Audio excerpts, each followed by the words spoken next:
Haleluya. Sehat semua. Puji Tuhan. Terima kasih kepada Bapak Gembala dan Ibu Gembala memberikan saya kesempatan untuk ada di hadapan saudara. Saya akan membawakan firman Tuhan. Tetapi sebelum itu, saya sangat bersyukur selama beberapa bulan saya ada di tempat ini. Ada begitu banyak suka duka dalam melayani Tuhan. Untuk itu, sebelum saya lebih jauh bawa firman Tuhan, apa yang saya lihat di tempat ini, ada satu firman Tuhan, Rasul Paulus kepada Timotius, penatua-penatua yang baik pimpinannya patut dihormati 2 kali lipat, terutama mereka yang dengan jerih payah berkhotbah dan mengajar. Tentunya Bapak Ibu Saudaraku, untuk mengajar dan berkhotbah itu perlu jerih payah, kata firman Tuhan ini. Perlu jerih payah untuk berkhotbah dan mengajar. Dan saya lihat dari Bapak Gembala di tempat ini, mungkin saudara belum bangun, Bapak Gembala saudara sudah bangun dan doakan saudara. Dan setelah saya memberi diri untuk dipanggil melayani Tuhan, saya pikir saya menjadi penginjil saja. Kenapa? Karena kalau penginjil, khotbahnya itu saja, datang, pulang. Tetapi yang menjadi seorang gembala, yang saya lihat, yang saya amati itu, untuk tiap minggunya harus khotbahnya harus berbeda-beda, Bapak Ibu. Dan itu perlu jerih payah, perlu berdoa, perlu mencari wajah Tuhan, perlu, Tuhan saya mau khotbah apa ini Tuhan, untuk jemaatnya. Jadi, ini saya, bukan apa yang saya mau bicarakan, tetapi ini saya menjadi catatan untuk kita semua di tempat ini. Kata firman Tuhan di sini perlu jerih payah. Makanya kalau tahu, saudara mau tahu ayatnya 1 Timotius 5 ayat 17. Penatua-penatua yang baik pimpinannya patut dihormati 2 kali lipat. 2 kali lipat itu bukan saudara memberi untuk Tuhan, tetapi bukan sekadar itu, karena apa yang gembala khotbahkan itu saudara lihat, tiap hari itu dia khotbahkan dan saudara lihat di situ. Kalau dia berkhotbah namun kemudian tidak sesuai dengan apa yang dia khotbahkan, ya menjadi keliru. Tetapi itu yang saya pikir, ya menjadi gembala itu luar biasa, perlu jerih payah. Makanya firman Tuhan di sini bilang hargai 2 kali lipat, saudara. Itu yang saya lihat di tempat ini. Dan sebentar lagi Bapak Gembala mungkin akan hari ulang tahun, ya. Puji Tuhan, penyertaan Tuhan sungguh sempurna. Haleluya. Berikan tepuk tangan dulu untuk Bapak Gembala. Haleluya, puji Tuhan. Tuhan baik. Itu yang saya pelajari di tempat ini. Terus kemudian saya berdiri di tempat ini, saudaraku. Mungkin saudara lihat, ya masih muda. Saudara harus tahu konteksnya. Setelah kita tahu di tempat ini, kita datang di tempat ini memuji, memuliakan nama Tuhan. Dia juru selamat, dia baik. Tuhan Yesus juru selamat. Saudara harus tahu dia itu masih muda. Amin. Dia itu masih muda dan akan berbeda kalau Bapak Gembala. Tapi pada waktu itu, ini cuman saya dahulukan dulu ini. Tuhan Yesus ketika masih muda, dia cuma anak tukang apa? Tukang kayu. Jadi pandangan saudara, semoga saudara tidak menganggap saya bukan pengerja, tetapi pada pagi hari ini saya bawa berita firman Tuhan. Oke, kita buka Alkitab kita. Saya ambil dulu di dalam kitab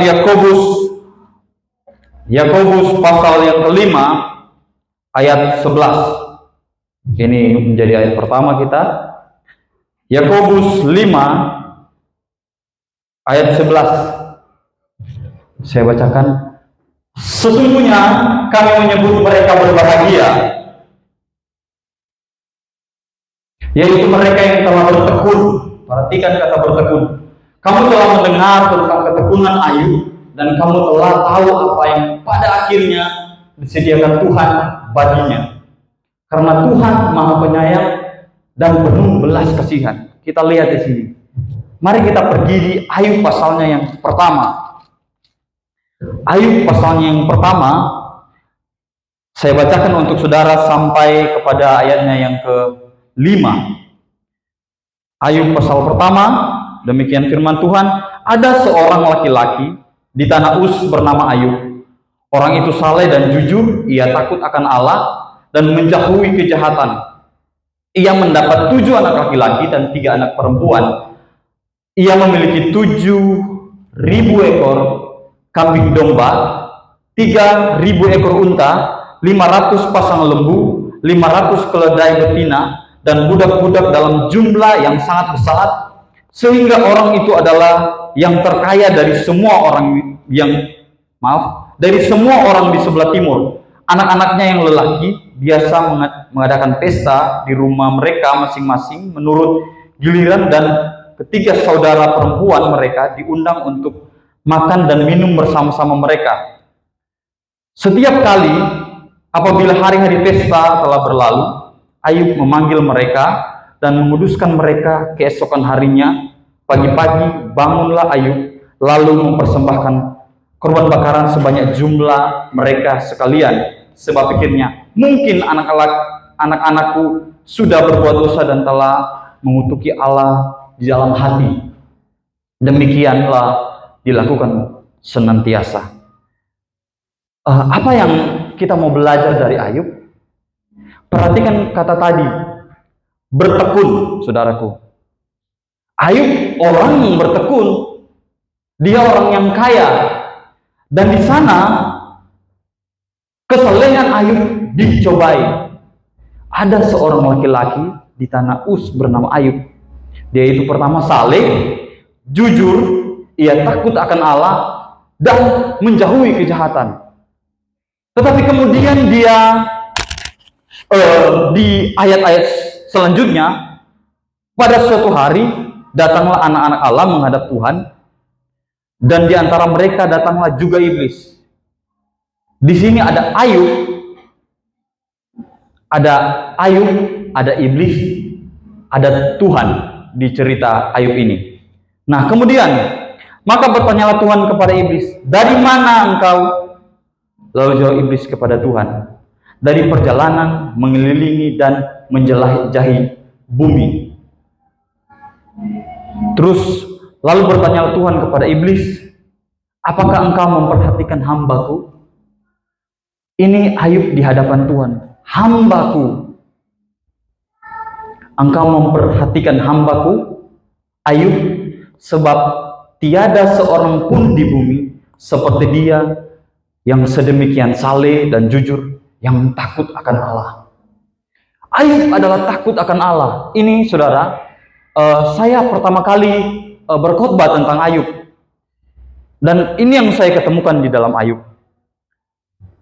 Dia seorang yang saleh, jujur, kaya, namun kemudian dia dicobai seizin Tuhan dengan kesalehan yang dia miliki itu. Tetapi di sana, di pasal-pasal berikutnya, Ayub mencoba membela diri. Kenapa Tuhan ini terjadi atas kehidupan saya? Kemudian Bapak Ibu Saudaraku, Ayub sedemikian saleh, jujur, dan semua yang dia miliki itu, ya, pantaskah dia mendapatkan sebuah ujian ini? Bahkan sakit penyakit dia alami. Nah, kita di sini kita sudah baca di ayat yang pertama yang saya buka tadi di kitab kitab Yakobus, yaitu mereka yang telah bertekun. Kita semua di sini sedang berjuang. Makanya dari itu kita harus bertekun. Apa itu bertekun, Bapak Ibu? Bertekun itu belajar dalam berusaha sungguh-sungguh, itu yang digambarkan oleh kitab Timotius ini, bahwa dia bersungguh-sungguh. Yakobus, maaf, kitab Yakobus. Sesungguhnya kami menyebut mereka berbahagia, yaitu mereka yang telah bertekun. Dia orang yang bertekun. Kamu telah mendengar tentang ketekunan Ayub, dan kamu telah tahu apa yang pada akhirnya disediakan Tuhan baginya, karena Tuhan Maha Penyayang dan penuh belas kasihan. Saya tidak tahu saudara punya masalah apa pada saat ini, dan saya merenungkan setiap ujian kami tadi. Apa lagu tadi itu? Yang terakhir itu. Saat ku tak melihat jalan. Apakah di saat kita tidak melihat jalan Tuhan, kemudian kita mundur, kecewa? Lihat ini. Ayub ini bertekun. Dia sungguh-sungguh bertekun. Ini Yakobus menggambarkan Ayub. Dia bertahan di dalam iman. Kita sudah tahu cerita tentang Ayub. Dia dicobai, semua hartanya habis, bahkan anak-anaknya. Terus di ayat yang ke-13, pada suatu hari ketika anak-anaknya yang lelaki dan perempuan makan makanan dan minum anggur di rumah saudara mereka yang sulung, datanglah seorang pesuruh kepada Ayub dan berkata, sedang lembu sapi membajak dan keledai-keledai betina makan rumput di sebelahnya, datanglah seorang Sheba menyerang dan merampasnya serta memukul penjaganya dengan mata pedang. Hanya aku sendiri yang luput sehingga dapat memberitahukan hal itu kepada Tuan. Sementara orang itu berbicara, datanglah orang lain dan berkata, api telah menyambar dari langit dan membakar serta memakan habis kambing domba dan penjaga-penjaga. Hanya aku sendiri yang luput hingga dapat memberitahukan hal itu kepadanya. Sementara itu, dengan secepat itu, kalau kita baca seterusnya di pasal yang satu ini, dia itu hartanya semua dengan sekejap habis. Kemudian di ayat 19 saya dengan cepat, maka tiba-tiba angin ribut bertiup dan seberang padang gurun, seberang padang gurun, rumah itu dilandanya pada 4 penjurunya dan roboh menimpa orang-orang muda itu sehingga mereka mati. Hanya aku sendiri yang luput sehingga dapat memberitahukan hal itu kepada Tuhan. Maka berdirilah Ayub lalu mengoyakkan jubahnya dan mencukur kepalanya. Kemudian sujudlah ia menyembah. Perhatikan ayat 21. Maka berdirilah Ayub lalu mengoyak jubahnya dan mencukur kepalanya. Kemudian sujudlah ia dan menyembah. Katanya, dengan telanjang aku keluar dari kandungan ibuku, dengan telanjang juga aku akan kembali ke dalamnya.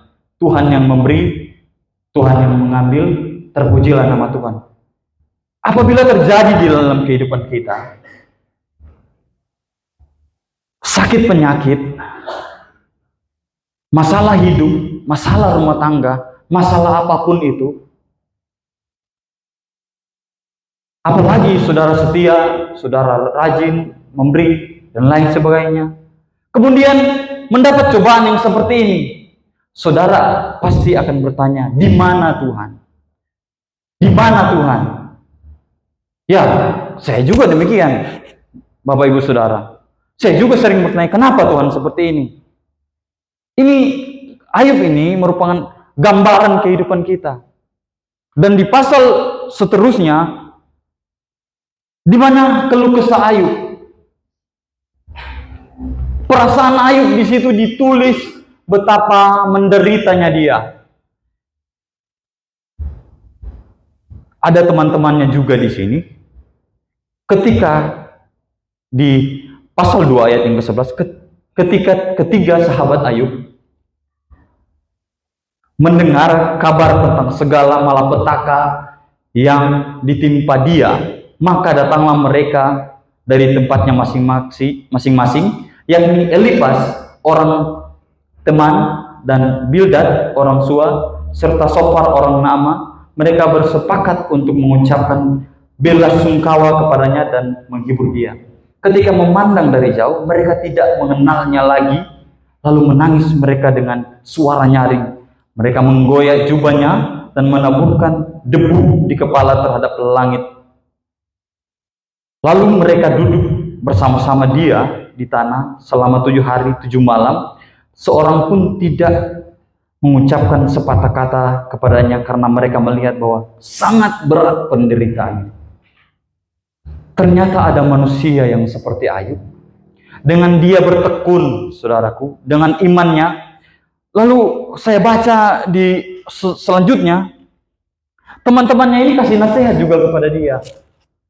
Nasihat-nasihat yang baik. Mungkin kamu Ayub yang buat salah, mungkin kamu yang berbuat dosa.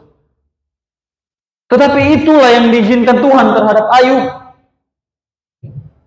Ayub tidak mengutuki Tuhan, tetapi perasaan-perasaannya dia hanya bawa kepada Tuhan.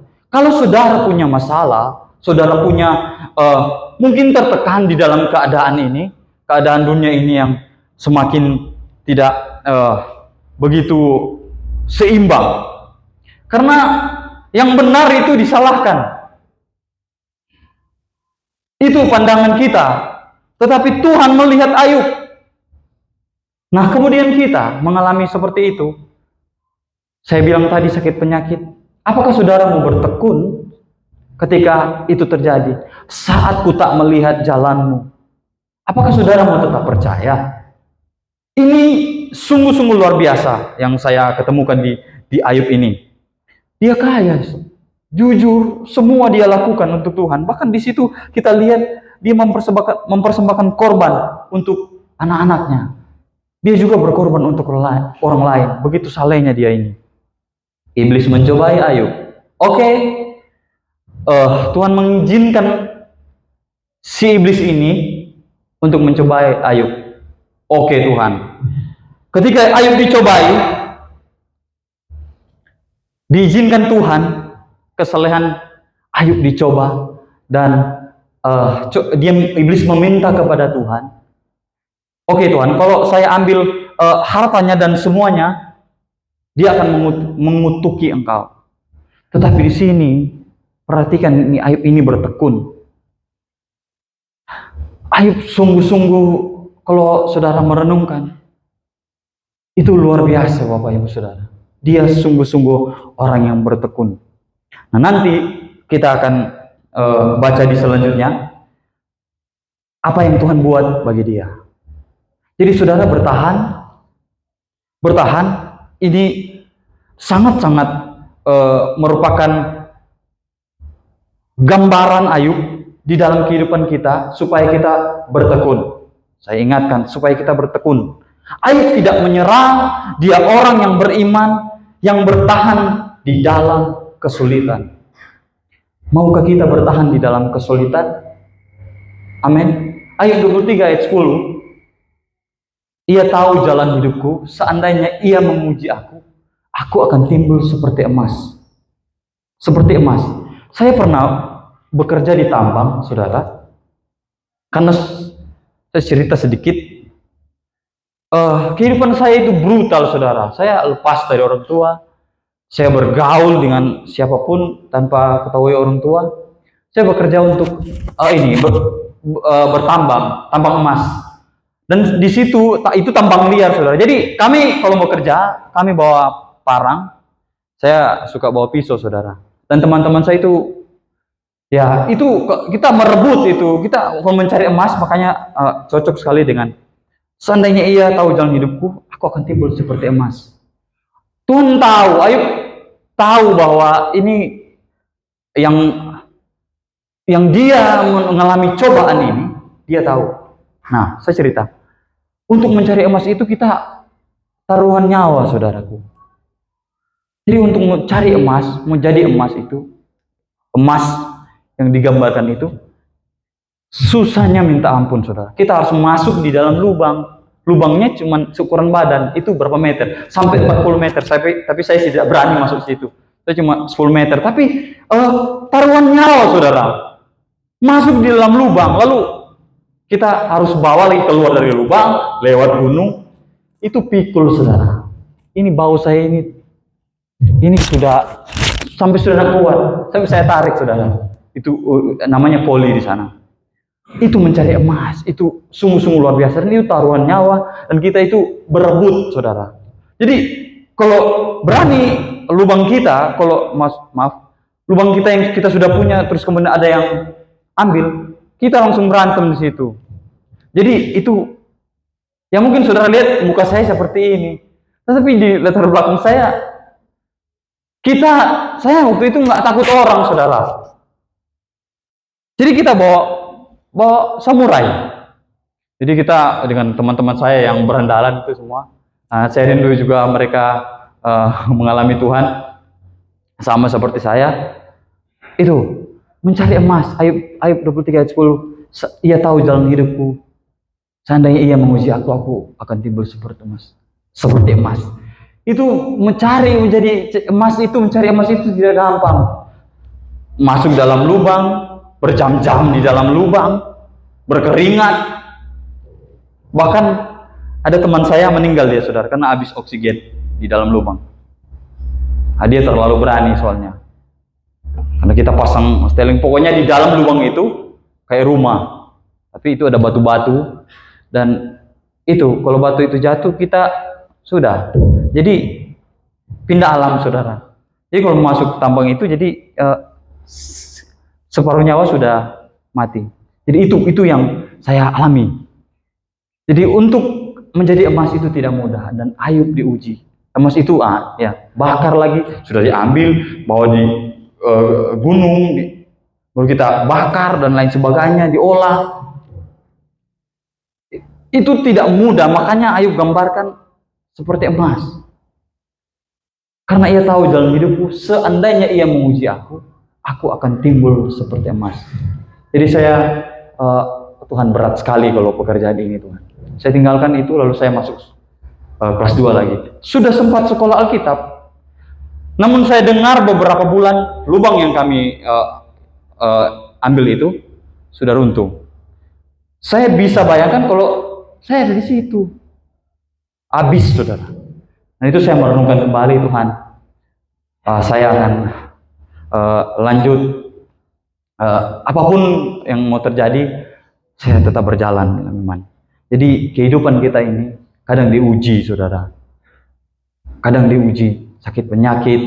Kadang kita suka bertanya, kenapa Tuhan terjadi? Ini Ayub jadi contoh bagi kita, kualitas iman di dalam menghadapi penderitaan. Dia tidak mengutuk Tuhan.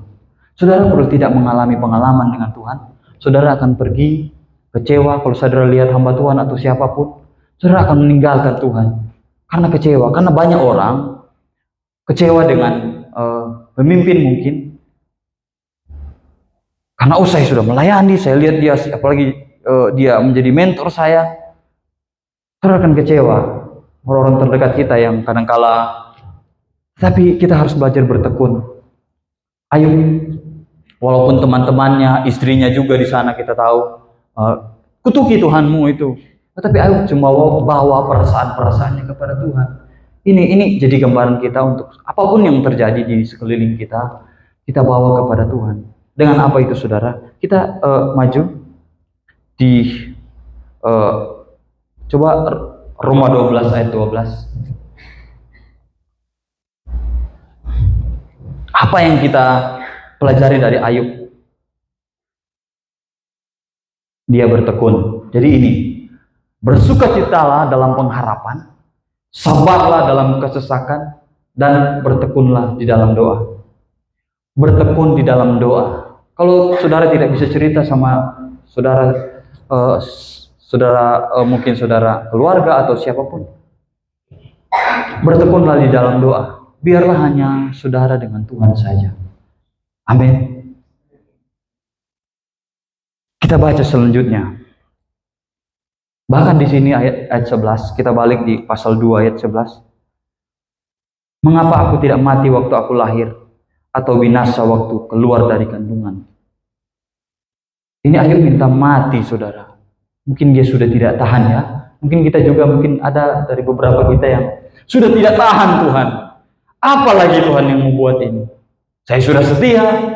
Tapi lihat, Ayub di dalam ketekunannya, dalam kejujurannya dan lain semuanya itu baik semua, tetapi dia diuji. Diuji ketekunannya. Bahkan ternyata iblis juga bisa menghadirkan badai, bisa membunuh. Jadi iblis masih punya akses, saudara, di sini bagi kehidupan kita. Jadi saudara mau memilih apa? Mau menyerah atau saudara mau bertekun? Lihat ini. Jadi bersukacitalah dalam pengharapan. Pengharapan di dalam siapa sih? Ya, di dalam Tuhan saja kita mendapat jalan keluar. Amin. Sabarlah dalam kesesakan. Dan bertekunlah di dalam doa. Kehidupan kita sudah terprediksi sebenarnya. Ini menjadi gambaran kita bahwa di dalam kehidupan ini pasti kita akan melewati ujian, tekanan hidup. Tanggung jawab kita, yang pertama, kita harus menaati. Amin. Kita menaati. Menaati apa? Kita tiap hari, bukan tiap hari, tiap minggu, bahkan ada hari-hari yang lain, kita ada ibadah. Taati itu, saudara. Dan itu berguna. Itu menguatkan iman kita kalau kita sedang dalam keterpurukan. Itu. Yang pertama menaatinya. Lalu yang kedua, mempercayainya. Percaya. Meskipun tidak bisa lihat apapun di depan kita. Tapi Tuhan mau kita percaya. Amin. Kita percaya akan janji Tuhan. Sekalipun Tuhan tidak tolong, saudaraku. Saya, sebelum saya datang memutuskan diri untuk sekolah Alkitab di Batu,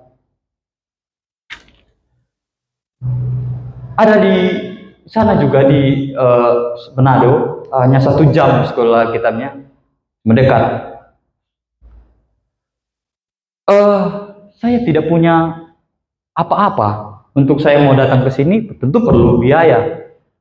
Dan kalau di sekolah Alkitab di Manado itu cuma 1 jam dari rumah saya.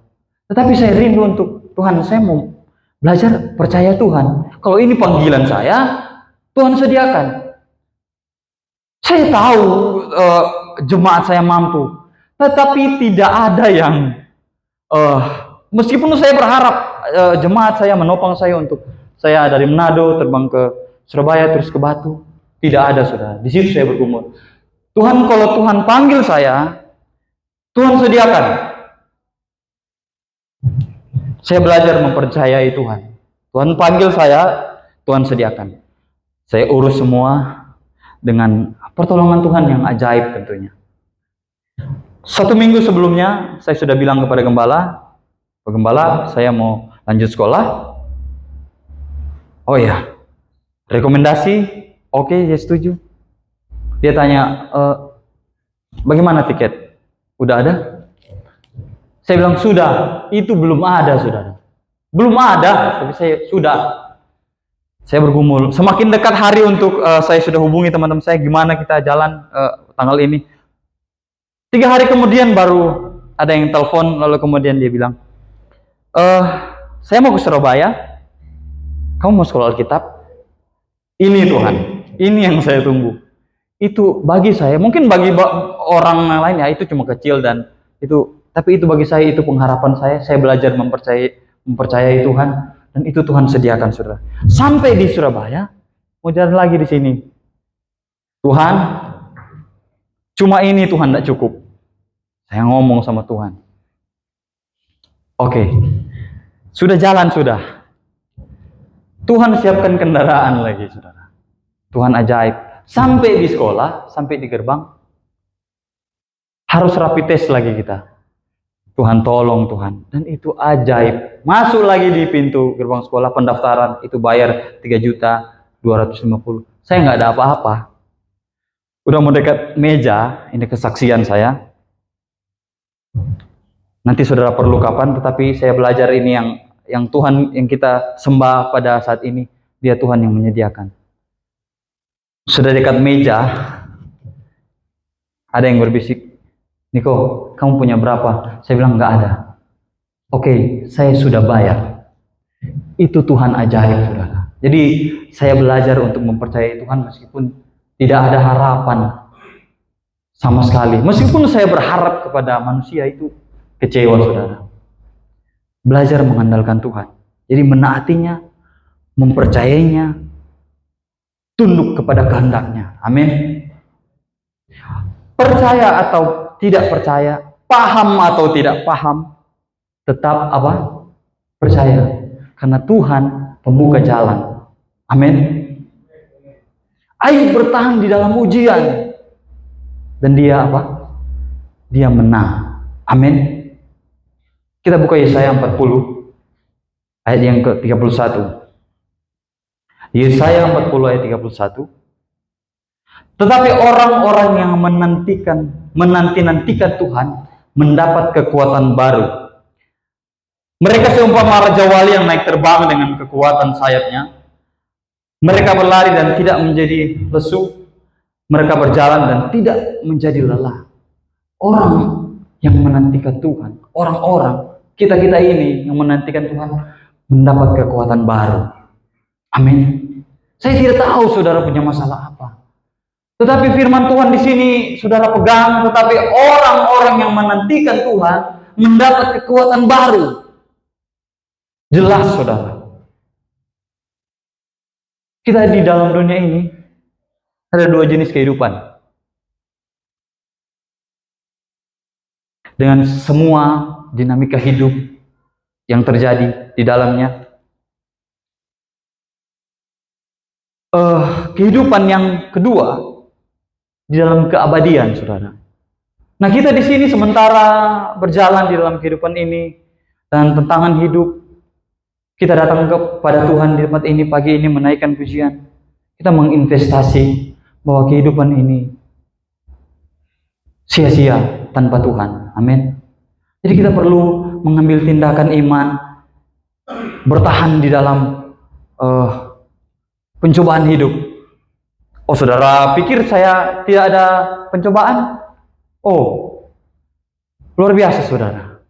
Di dalam memberi diri untuk melayani Tuhan, itu perlu kerelaan, perlu memberi diri.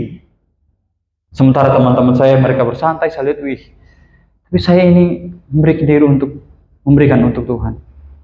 Untuk jadi terang dan garam dunia, bukan terang surga, saudara. Kita jadi garam dan terang dunia. Oke, saya sudah keluar konteks rupanya. Kembali ke Ayub. Ayub dicobai oleh Tuhan. Diizinkan Tuhan untuk mengalami penderitaan. Tuhan yang memberi, Tuhan yang mengambil, terpujilah nama Tuhan. Apakah kita sanggup? Tuhan yang memberi, Tuhan yang mengambil. Tuhan tidak jawab doa, Tuhan jawab doa, terpujilah nama Tuhan. Kita harus berubah pikiran kita. Tuhan jawab pun, Tuhan tidak jawab pun, kita tetap percaya. Amin. Kita tetap percaya bahwa di sana Tuhan sediakan rumah bagi kita.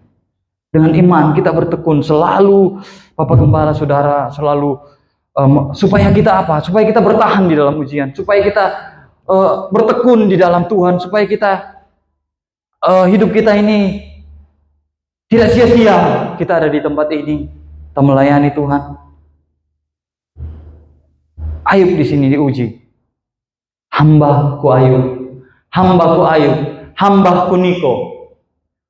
Tuhan berhadapan dengan iblis dan menyebut Ayub, hambaku Ayub, mengaku di hadapan iblis.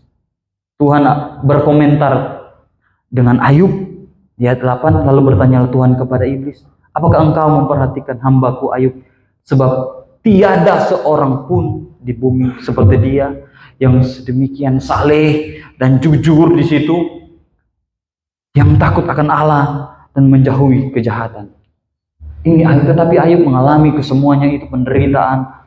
Dia mengalami semua yang dia alami, bahkan perasaan-perasaannya diungkapkan di pasal 3 itu. Kalau kita mau baca itu perasaan-perasaan yang sudah tidak karu-karuan, saudaraku. Tetapi dia tidak mengutuki Tuhan. Dia tidak menjauhi dari Tuhan. Mungkin teman-temannya kasih saran bagus kepada dia. Ayub, mungkin kamu ini berdosa. Masa Tuhan berbuat seperti itu? Mungkin karena kamu ini, kamu itu. Di dalam kehidupan kita itu juga seperti itu. Tidak luput dari perkara-perkara yang demikian. Tetapi Ayub hanya mau bawa perasaan-perasaannya kepada Tuhan. Namun satu waktu Ayub bertemu Tuhan di dalam badai. Tuhan menjawab Ayub. Tuhan memperlihatkan Ayub, Ayub, kamu orang yang didapati yang bertekun. Itu pelajarannya itu lain lagi. Tetapi di sini kita lihat bahwa Tuhan tahu kehidupan kita. Makanya ada kitab Ayub ini supaya kita bisa pelajari, kita bertekun di dalam Tuhan, melayani Tuhan, dalam pekerjaan, di dalam keluarga. Itu bagian kita. Amin. Wahyu 3 ayat 8. Aku tahu segala pekerjaanmu. Lihat, aku telah membuka pintu bagimu yang tidak dapat ditutup oleh seorang pun. Aku tahu bahwa kekuatanmu tidak seberapa. Tuhan tahu kekuatan kita tidak seberapa. Namun engkau menuruti firman-Ku dan engkau tidak menyangkal nama-Ku. Kalau kita ada di dalam firman ini, kita menuruti firman, tidak menyangkal Tuhan. Kalau dapat masalah kita pindah. Saudara, masalah itu ada di mana-mana, saudara. Bahkan kalau saudara berpindah, saudara yang tambah masalah di tempat itu. Jadi bertekun, bertahan. Amin.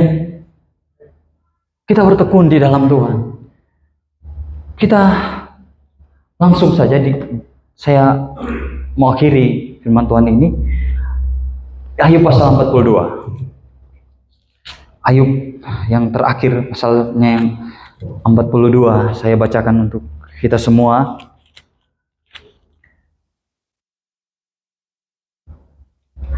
Ayub 42 ayat yang ke-12.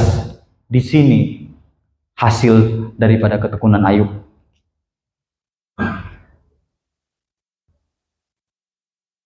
Ayub pasal yang 42 ayat 17. Di sini saya bacakan di pasal 12. Tuhan memberkati Ayub dalam hidupnya yang selanjutnya lebih daripada dalam hidupnya yang dahulu. Ia mendapat 14.000 ekor kambing domba dan 6.000 unta, 1.000 pasang lembu dan 1.000 ekor keledai betina. Ia juga mendapat 7 orang anak laki-laki dan 3 orang anak perempuan. Dan anak perempuan yang pertama diberinya nama Yemimah, yang kedua Kesha, dan yang ketiga Karen Hapu. Di sebelah negeri tidak terdapat perempuan yang secantik anak Ayub, dan mereka diberi ayahnya milik pusaka di tengah-tengah saudara-saudaranya laki-laki. Ini akhir daripada ketekunannya. Ini akhir daripada ketekunannya. Tuhan memberi 2 kali lipat. Sesudah itu Ayub masih hidup 160 tahun lamanya. Ia melihat anak-anaknya dan cucu-cucunya sampai keturunan keempat. Tuhan membalas Ayub dengan 2 kali lipat. Tuhan memberkati Ayub. Di dalam tengah-tengah kehidupan kita, bergejolaknya dunia ini, masalah dan lain sebagainya, kita masih diberi kesempatan untuk kita mendengar firman Tuhan. Kita bertekun. Kita melihat ketekunan Ayub bahwa dia mengalami janji Tuhan. Amin. Dia mengalami janji Tuhan bahwa dengan ketekunannya 2 kali lipat Tuhan memberkati Ayub. Bagaimana cara Allah bekerja dalam hidup kita? Di sini Ayub memuji Tuhan. Di sini kita lihat bahwa di 42 ayat yang kedua, aku tahu bahwa engkau sanggup melakukan segala sesuatu dan tidak ada rencanamu yang gagal. Amin. Tidak ada rencana Tuhan yang gagal dalam kehidupan kita. Jadi yang pertama, menaatinya, percayainya, dan tunduk kepada kehendaknya. Ini yang saya ketemukan di kitab Ayub. Dan kehidupan kita harus bertekun, saudara. Mungkin sejauh itu yang saya bisa bagikan kepada saudara semua. Dan saya juga dikuatkan dengan Ayub ini, cerita tentang Ayub, bahwa Tuhan senantiasa menolong kita. Apapun yang terjadi, bahkan kekayaannya, anak-anaknya, tetap bertahan, tetap dia di dalam pencobaannya, dia tetap mengandalkan Tuhan. Andalkan Tuhan di dalam doa kita, dalam pengharapan kita, semua kehidupan kita, biar Tuhan yang ambil alih. Puji Tuhan. Saya serahkan kepada Bapak Gembala.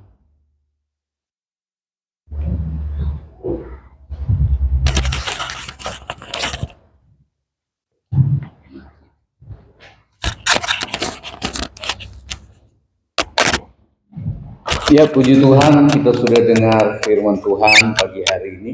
Saya mengajak kita sama-sama berdiri.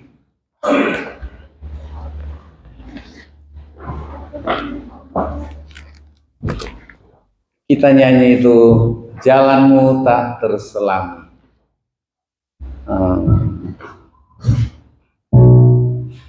D boleh.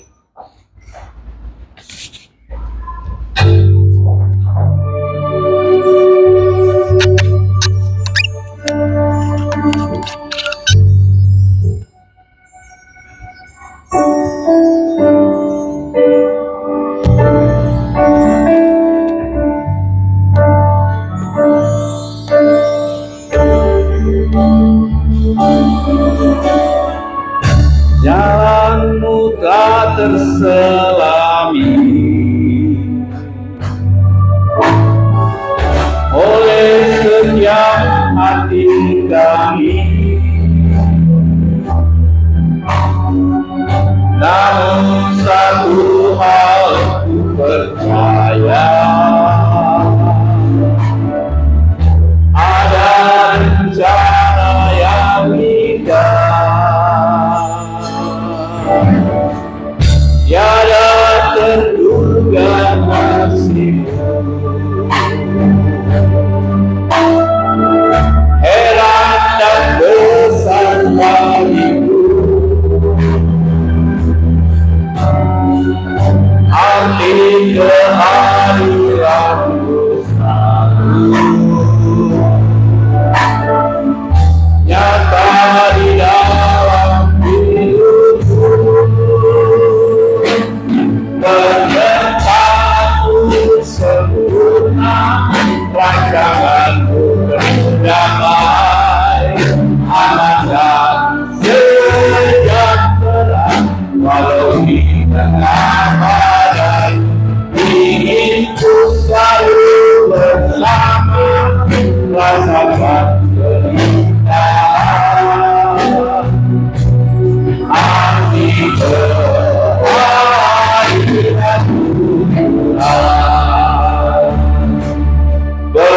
penyertaanmu sempurna, rancanganmu damai, aman dan sejahtera. Walau di tengah badai, ingin ku selalu bersama, rasakan keindahan arti kehadiranmu Tuhan, arti kehadiranmu Tuhan.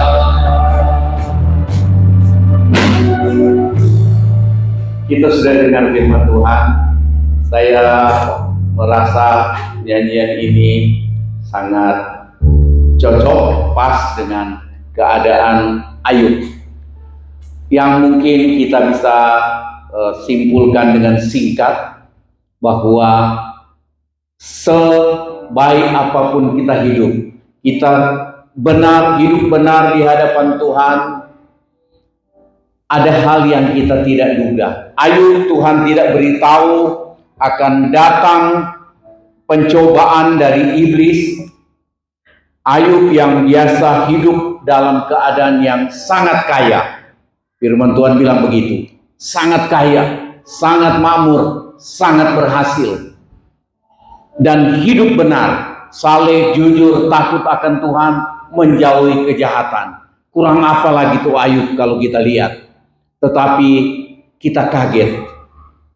Kalau kita lihat firman Tuhan, kita baca Ayub dari pasal 1, pasal 2, pasal 3, rasanya putus asa.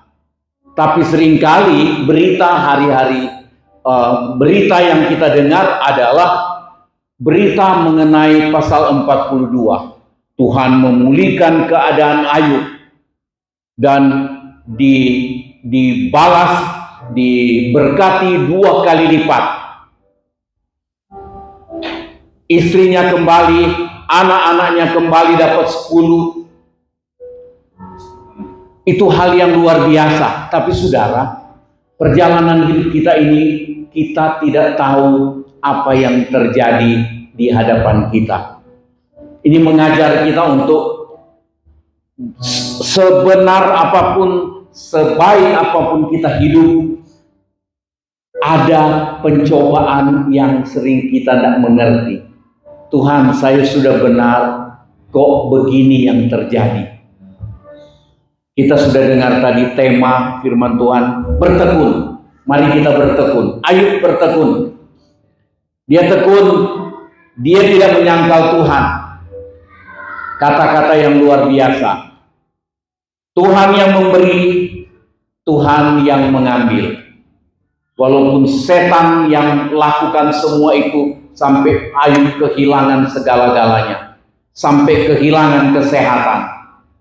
Tetapi kita mau belajar untuk bertekun apapun yang terjadi. Amin. Di hari-hari ini kita siapkan hati untuk bertekun. Bertekun dalam pengharapan, bersabar dalam kesesakan, dan bertekun dalam doa. Tekun semua, tekun berharap, tekun sabar, tekun doa. Supaya kita kuat ketika alami hal yang kita tidak pernah duga. Nyanyikan nyanyian ini dengan iman. Jalanmu tidak terselami, penyertaanmu sempurna walau di tengah badai. Hari ini kita dalam keadaan tenang, tetapi badai sewaktu-waktu datang. Tuhan tolong kita untuk terus bertahan dan bertekun. Sambil angkat tangan dengan iman, nyanyikan nyanyian ini. Jalanmu tak terselami, oleh setiap hati kami. Namun satu hal ku percaya, amin, kami percaya Tuhan, ada rencana yang indah. Kau tidak pernah merancang hal yang tidak baik buat kami. Haleluya. Kasih-Mu tidak kami mampu duga. Heran dan bukan bagiku. Engkau selalu hadir dalam setiap keadaan apapun. Sangat berarti kehadiran-Mu dalam hidup kami, Tuhan. Di dalam hidupku,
badai sewaktu-waktu datang. Ayub benar, mungkin kita juga sedang jalani hidup yang benar. Saya setia Tuhan. Tiba-tiba terjadi sesuatu yang kita anggap itu cuma untuk orang yang berdosa, untuk orang yang jahat. Tetapi terjadi ke Ayub, itu mengherankan, tidak mampu dimengerti. Tidak mampu dimengerti. Tetapi cuma satu hal yang Ayub percaya, dan juga kita mau belajar percaya, bahwa Tuhan tidak pernah salah. Selama kita hidup benar, Tuhan tidak pernah salah. Apapun yang Dia izinkan terjadi atas hidup kita, Tuhan punya rancangan indah. Dari pasal 1 dan 2, jawaban yang luar biasa nanti ditemukan di pasal 42. Tuhan memberkati Ayub dan membuat iblis bungkam. Tuhan ingin pakai saudara dan saya untuk membungkamkan mulut iblis. Haleluya. Dan Tuhan tidak pernah gagal. Tapi Tuhan mau kita bertekun. Tekun berharap. Berharap Tuhan mampu, Tuhan sanggup. Walaupun kita tidak lihat jalan itu. Bertekun dalam doa. Bertekun walaupun di tengah badai. Ini seperti kedengaran, seperti teori. Tetapi ini kebenaran firman Tuhan. Tuhan ungkapkan untuk kita berhadapan dengan hidup di hadapan kita ini, supaya kita menjadi orang-orang yang tangguh, orang yang kuat, dan kita jadi alat Tuhan untuk membungkamkan mulut iblis, membungkamkan tuduhan iblis. Luar biasa, Tuhan tidak pernah lalai dengan janjinya. Angkat tangan saudara, kita berdoa. Bapa di dalam sorga, kami berterima kasih buat firman-Mu yang kami dengar pagi hari ini. Engkau menghendaki kami bertekun apapun yang sedang kami hadapi. Keadaan yang di luar dari akal pikiran kami, di luar dari keinginan kami. Tetapi jika itu Engkau izinkan terjadi seperti terjadi atas hidup Ayub, kiranya kami mau belajar untuk terus percaya dan tetap percaya kepada Engkau. Percaya Engkau sanggup melakukan segala perkara, dan kami mempercayakan diri kami, mempercayakan persoalan kami kepada Engkau Tuhan. Engkau sangat mengasihi kami, dan ini mendorong kami untuk kami terus bertekun melakukan firman-Mu, bertekun dalam kesetiaan kepada Engkau Tuhan, sehingga kami alami hal terbaik yang Engkau rancang atas kehidupan kami masing-masing. Berkati hamba-Mu yang sudah melayani kami dengan kebenaran firman-Mu, dan Tuhan tambah-tambahkan hikmat untuk makin bertumbuh dan dipersiapkan untuk pelayanan yang Tuhan rancang di hari depan. Terima kasih banyak Tuhan. Berkati kami semua yang sudah mendengarkan firman Tuhan ini dan bertekad untuk bertekun apapun yang sedang kami alami. Dan kami percaya Tuhan selalu punya jalan keluar, walaupun berbeda dengan waktu dan pikiran kami, tetapi rancangan-Mu itu terbaik buat kami Tuhan. Terima kasih banyak Bapa di surga. Kami memuji Engkau untuk firman-Mu, kami terima dengan ucapan syukur dalam nama Tuhan Yesus Kristus, Juru Selamat, Gembala kami yang baik. Haleluya. Amin. Puji Tuhan.